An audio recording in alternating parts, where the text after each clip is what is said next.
पण तुम्ही विश्वास दाखवता, संविधानाचा सन्मान राखून सांगता की पूर्ण नियम अटी मी पाळू, पण दुसऱ्या बाजूने सरकारला अगदी सौम्य शब्दात इशारा सुद्धा देता, इकडे जर काठी लागली आम्हाला तर राज्यात पेटेल.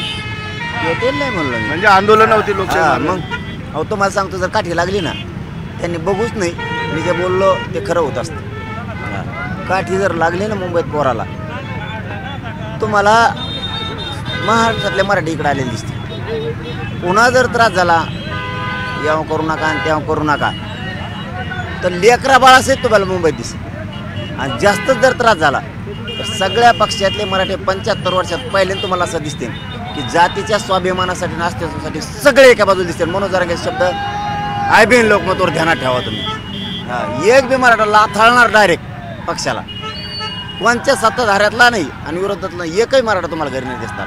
जातीच्या अस्तित्वासाठी जर मराठी एका बाजूने नाही दिसले ना, नाव बदलून ठेवी. आयबीएन लोकमतला दिलेला शब्द ध्यानात ठेवा तुम्ही. बघा होत आहे काय, पण ठामच होतं. मग समाजाला आशा लागली माझ्या, वेदना आहेत आम्हाला, आणि त्याच्यात जास्त वेदना दिल्या. काल 1 दिवसाची परवानगी